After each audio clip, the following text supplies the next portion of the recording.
बोलिए प्रेम से श्री सद्गुरु महाराज की जय।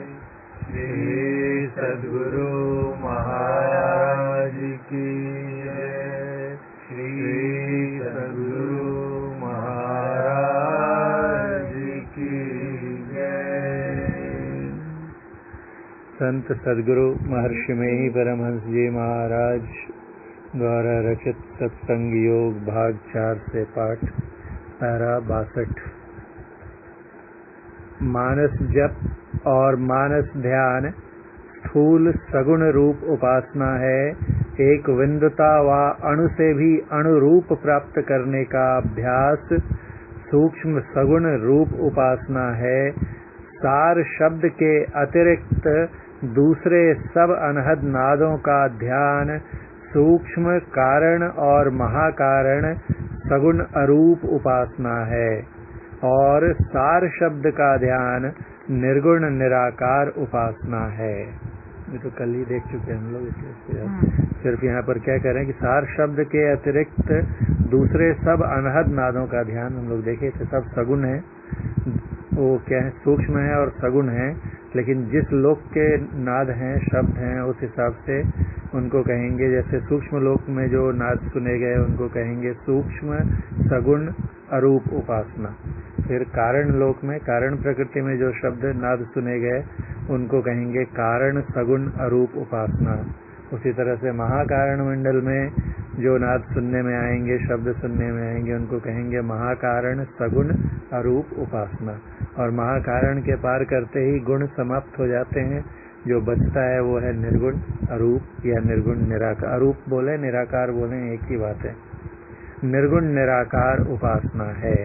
सभी उपासनाओं की यहाँ समाप्ति है। कहाँ? सार शब्द का ध्यान जिसका पूरा हो गया उपासना की, सभी उपासनाओं की यहाँ समाप्ति है। उपासनाओं को संपूर्णतः समाप्त किए बिना शब्दातीत पद अनाम तक अर्थात परम प्रभु सर्वेश्वर तक की पहुँच प्राप्त कर परम मोक्ष का प्राप्त करना अर्थात अपना परम कल्याण बनाना पूर्ण असंभव है। अर्थात जब तक सारी उपासनाएं समाप्त नहीं होंगी, कब समाप्त होंगी? जब सार शब्द को पकड़ के और उसके केंद्र में पहुंच जाएंगे, तब शब्दातीत अनाम या परम प्रभु सर्वेश्वर तक पहुंच प्राप्त होगी और तभी परम मोक्ष होगा। इसके सिवा अपना परम कल्याण सिद्ध कर पाना असंभव बात है। पैरा 63। निःशब्द अथवा अनाम से शब्द अथवा नाम की उत्पत्ति हुई है। निःशब्द अथवा अनाम मतलब परमात्मा। परमात्मा से ही मौज हुई, जो शब्द हुआ सार शब्द या आदिकंप। निःशब्द अथवा अनाम से शब्द अथवा नाम की उत्पत्ति हुई है। इसके अर्थात नाम के ग्रहण से इसके आकर्षण में पड़कर इससे आकर्षित हो निःशब्द व शब्दातीत व अनाम तक पहुँचना पूर्ण संभव है। कोई भी शब्द में गुण होता है आकर्षण का, पहले पढ़ चुके हैं हम लोग। और कहाँ आकर्षित करता है? अपने केंद्र पर।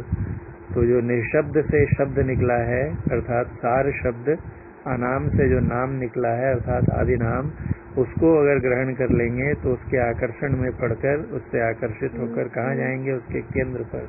और वो उसका केंद्र कहाँ है? किनसे निकल रहा है? वो निःशब्द से या शब्दातीत से या अनाम से। इसलिए वहाँ तक पहुँचना पूर्ण संभव है। पैरा 64।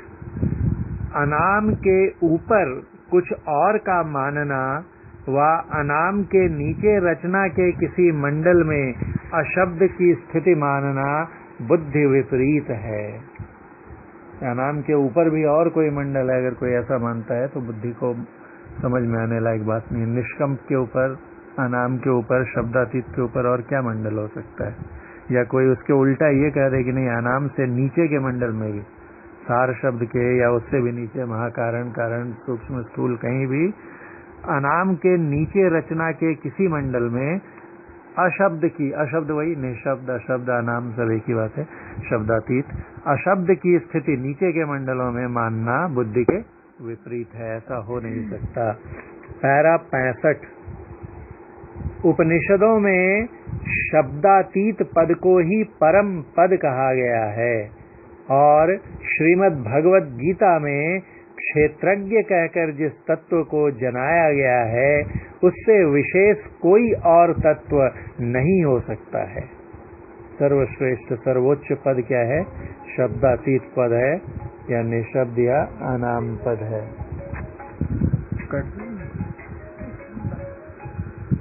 इससे विशेष कोई, श्रीमद् भगवत गीता में उसी को क्षेत्रज्ञ कहते हैं, अर्थात क्षेत्र को जानने वाला। क्षेत्र मतलब शरीर, तमाम तरह के शरीरों को जो जानता है उसे क्षेत्रज्ञ कहते हैं। और उन सब शरीरों को जानने वाला कौन है?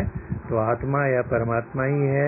इसलिए क्षेत्रज्ञ कहें, परमात्मा कहें, एक ही बात है। बस महाभारत में एक सूक्ष्म सा भेद बतलाया गया है जिसकी चर्चा हम लोग पहले भी कर चुके हैं और जो उचित भी है कि क्षेत्रज्ञ शब्द जो है इसकी प्रासंगिकता या इसकी सार्थकता तभी तक है जब तक हम क्षेत्र में, क्योंकि क्षेत्र को कोई तभी तक जानेगा जब तक, क्षेत्रज्ञ तभी तक होगा जब तक जानने के लिए क्षेत्र है।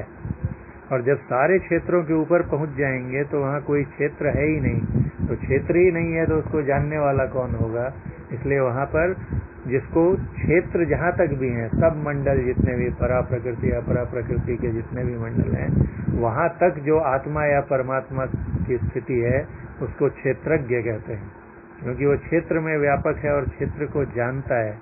इसलिए प्रकृति के सभी मंडलों में, परा प्रकृति और अपरा प्रकृति में जब तक हम रहते हैं तब तक हमारी संज्ञा क्षेत्रज्ञ की रहती है। लेकिन जब सारे मंडलों को पार करके अपनी शुद्धावस्था में आ जाते हैं तो वहाँ जानने के लिए कुछ है ही नहीं। तो इसलिए क्षेत्रज्ञ शब्द भी एक तरह से निरर्थक या अप्रासंगिक हो जाता है और वहाँ पर उसी की संज्ञा परमात्मा की अथवा पूर्णतः मुक्त आत्मा की हो जाती है। वही कहते हैं गुरु महाराज कि उपनिषदों में शब्दातीत पद को ही परम पद कहा गया है और श्रीमद् भगवत गीता में क्षेत्रज्ञ कहकर जिस तत्व को जनाया गया है उससे विशेष कोई और तत्व नहीं हो सकता है।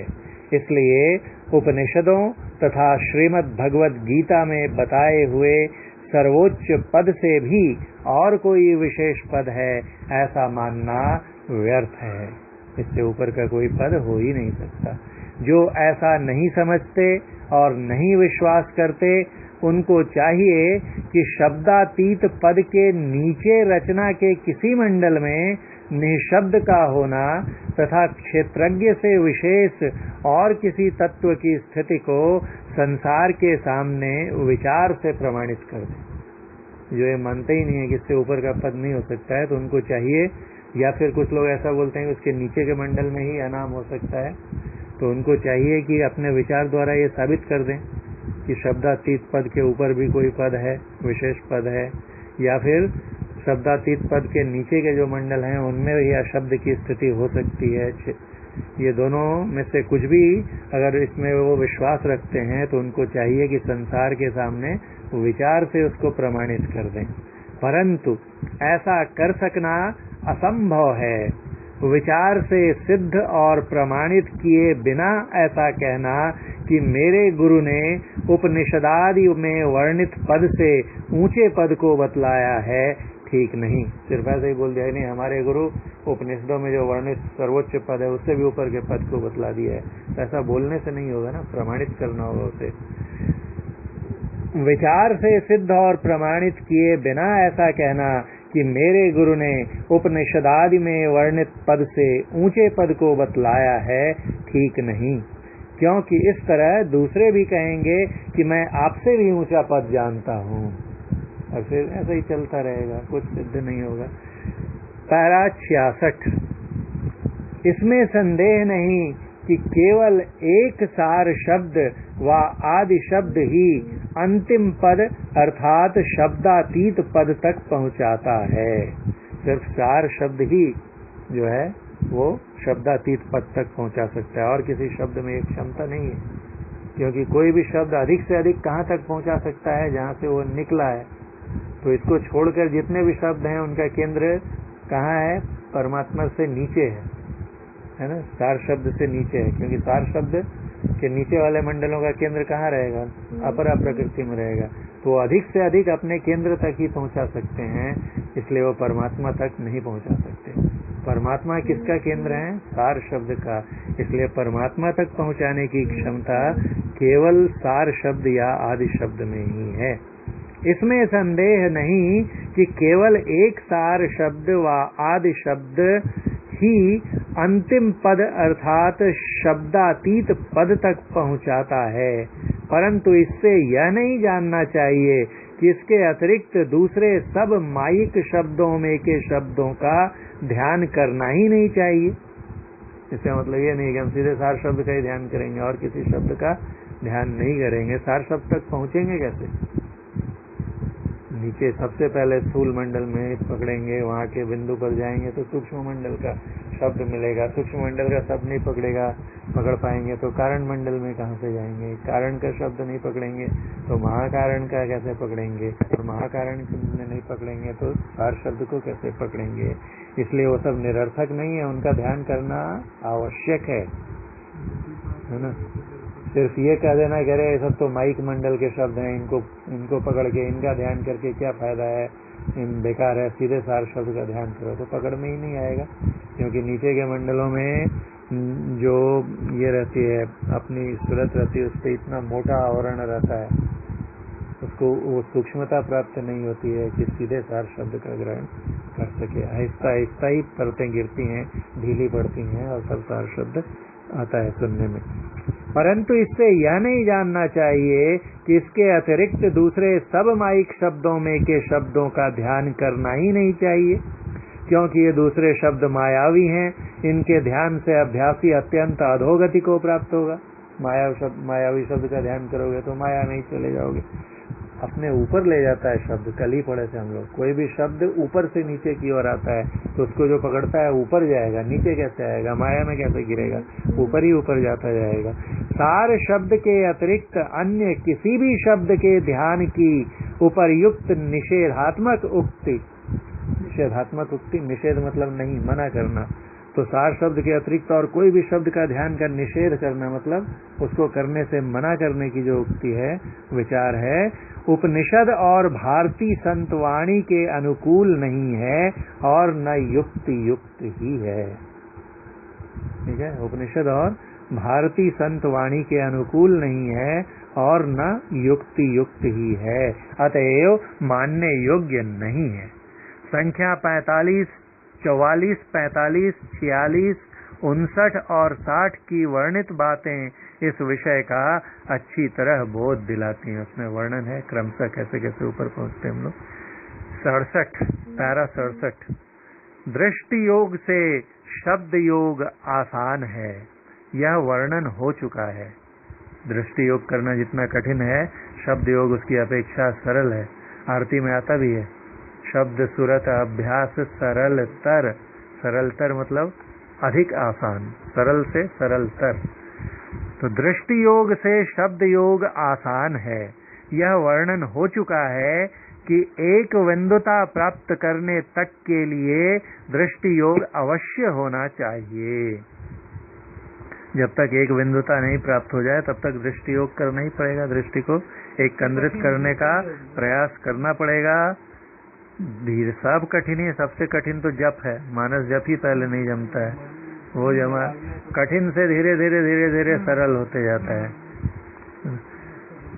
सबसे ज्यादा मन तो जप में ही भागता है, जो शुरुआत में हम लोग तो करते हैं।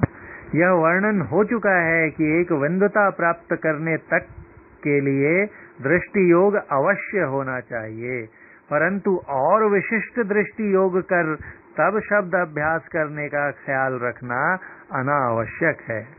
दृष्टि योग हो गया, बिंदु दिख रहा है, अब इसके बाद भी कहें नहीं, अभी इसमें हम और पक्के हो जाएंगे, और पक्के, और थोड़ा विशेष कर लेते, और दृष्टि योग ही किए जा रहे हैं। दृष्टि योग अच्छे से हो चुका है और तब भी शब्द साधन नहीं करके दृष्टि योग ही करते चले जाना, गुरु महाराज कहते हैं कि ये सही नहीं है, अनावश्यक है, क्योंकि उसमें व्यर्थ अब आपका समय जा रहा है, समय बहुत कम है।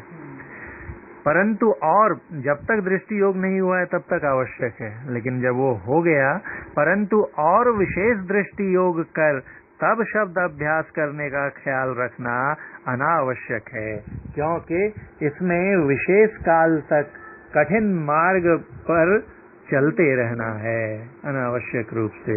इसलिए दृष्टि योग जैसे ये हो जाए तो क्या करना चाहिए, शब्द साधना शुरू कर देनी चाहिए। पैरा संख्या 68।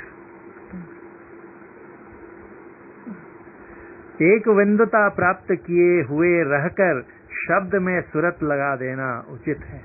एक बिंदुता हो गई, एक बिंदु पे ध्यान जम गया और शब्द सुनाई देने लगा तो शब्द में ध्यान सुरत लगा देना चाहिए। दोनों से एक ही ओर को खिंचाव होगा।